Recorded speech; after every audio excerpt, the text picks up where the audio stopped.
आयुर्वर्षशतं नृणां परिमितम्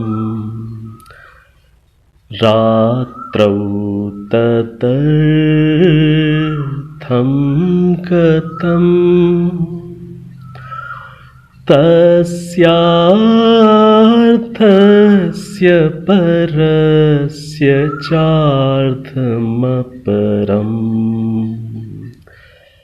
बालत्ववृद्धत्वयोः शेषं व्याधिवियोगदुःखसहितम् सेवातिभिर्नीयते जीवे वारितरङ्गचञ्चलतरे सौख्यं कुतः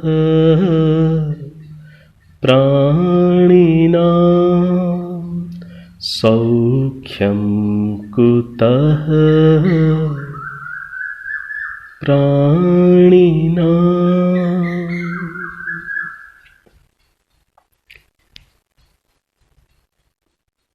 सामान्य रूप से मनुष्य की आयु 100 वर्ष की मानी गई है। इसका आधा भाग अर्थात 50 वर्ष तो सोने में ही चले जाते हैं। शेष बचा आधे का आधा भाग अर्थात 25 वर्ष वह बाल्यावस्था और वृद्धावस्था में बीत जाता है। शेष 25 वर्ष का समय रोग, वियोग, आजीविका, बच्चों के लालन पालन आदि दुखों में बीत जाता है। जल की चंचल तरंगों के समान जीवन में मनुष्य को सुख कहाँ है? सुख तो ईश्वरोपासना में ही है। ईश्वरोपासना में ही है।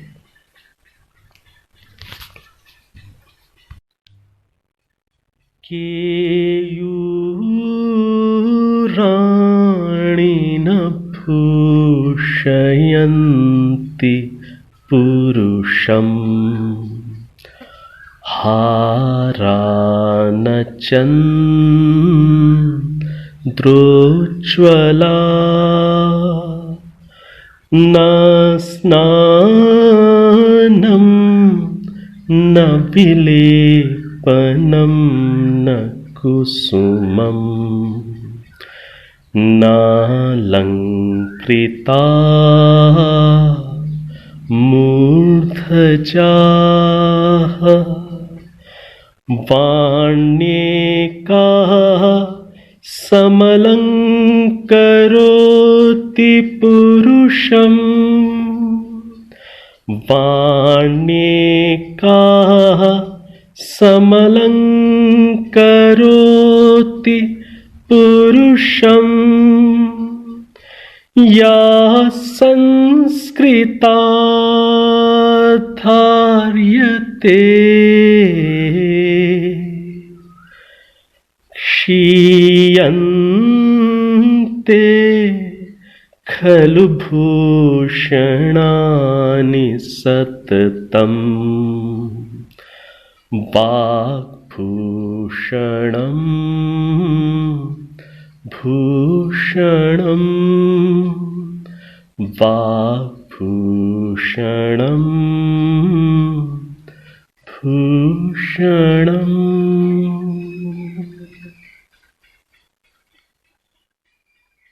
चंद्रमा के समान चमचमाते हुए हीरे मोती से बने हुए आभूषण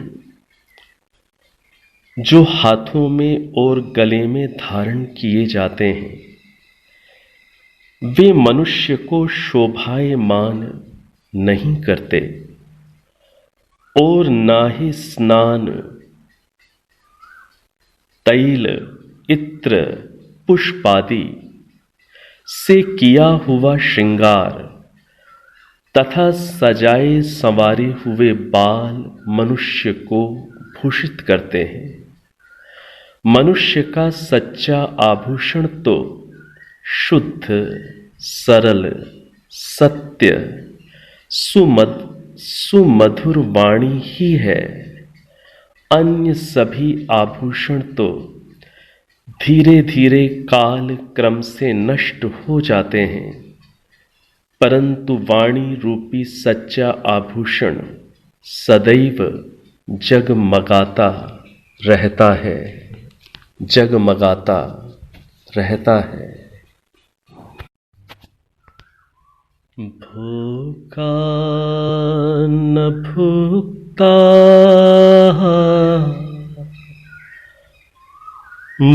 वयमेव भुक्ता तपो न तप्तम् वयमेव तप्ताः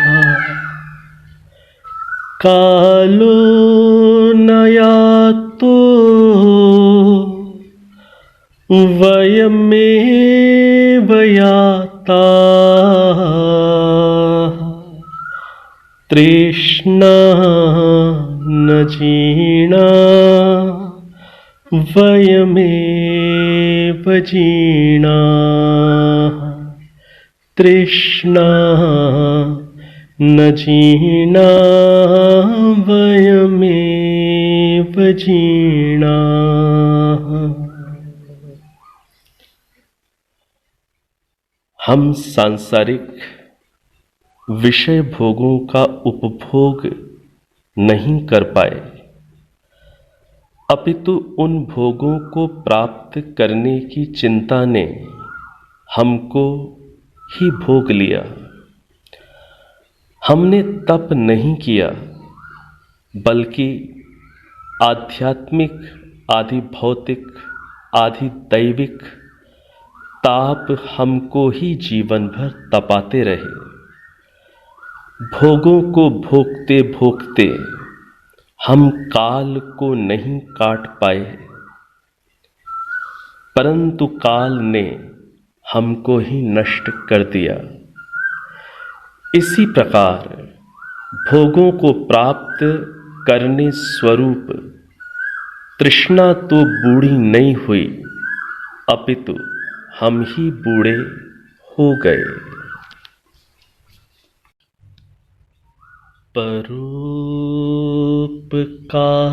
परोपकाराय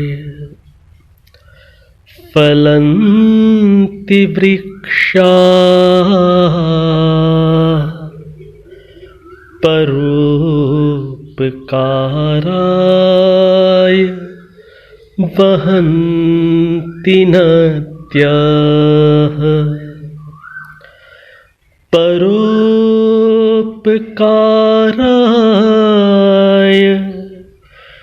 दुहन्ति गावः परोपकारार्थमिदं शरीरम् परोपकारार्थमिदं शरीरम्। संसार में जितने भी वृक्ष, वनस्पति, लताएं हैं, वे सभी परोपकार के लिए अपना सर्वस्व लगाए हुए हैं। पृथ्वी की छाती पर बहने वाली सभी नदियां, झरने, तालाब आदि परोपकार के लिए ही समर्पित हैं। गाय, भेड़, बकरी आदि पशु भी परोपकार के लिए जीवन लगाए हुए हैं। विद्वान, विरक्त, संत, योगी जन भी संसार के कल्याणार्थ तन मन धन को न्योछावर करते हैं। इसलिए हे मानव, तू भी परोपकारी बन, तू भी परोपकारी बन। धनानि भूमौ पशवश्च गोष्ठे भार्या गृहद्वारिजनः श्मशाने देहश्चितायां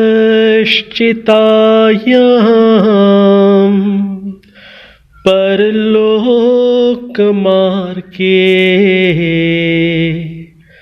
कर्मानुको गच्छति जीव एकः, कर्मानुको गच्छति जीव एकः।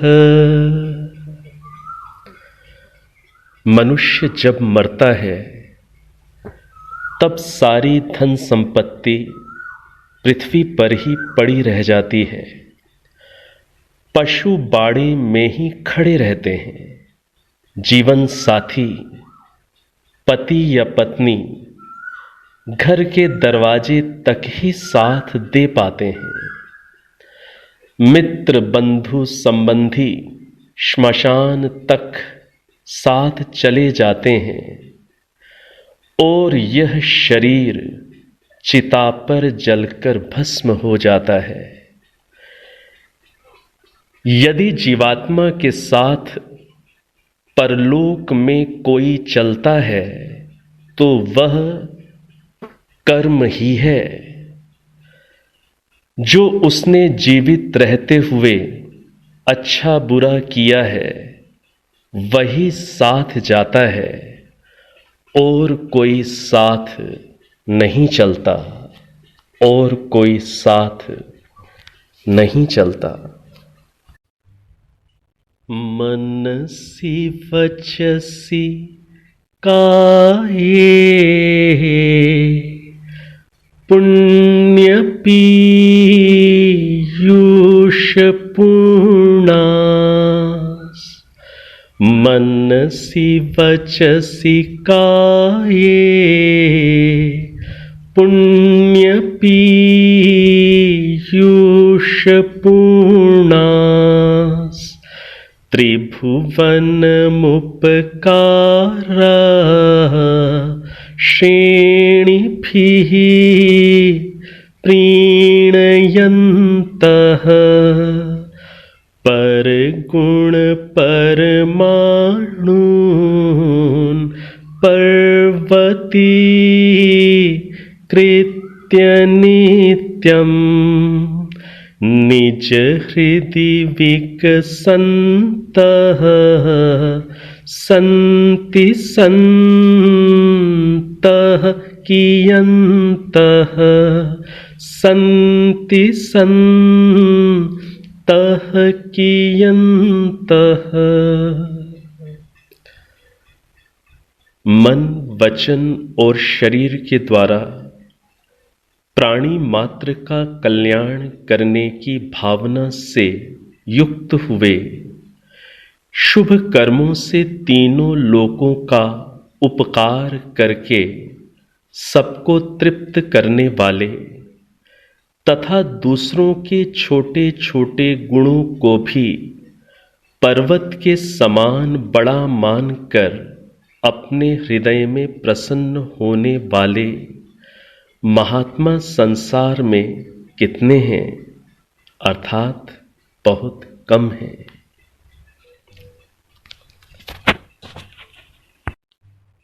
नैनं छिन्दन्ति शस्त्राणि, नैनं दहति पावकः, न चैनं क्लेदयन्त्यापो न शोषयति मारुतः न शोषयति मारुतः। इस शरीर में रहने वाली मुझ आत्मा को शस्त्र काट नहीं सकते, अग्नि जला नहीं सकती, पानी गला नहीं सकता और वायु इसे सुखा नहीं सकती। मैं शाश्वत, अजर, अमर, नित्य, सनातन और अविनाशी तत्व हूं। मैं आत्मा हूं। मैं आत्मा हूं।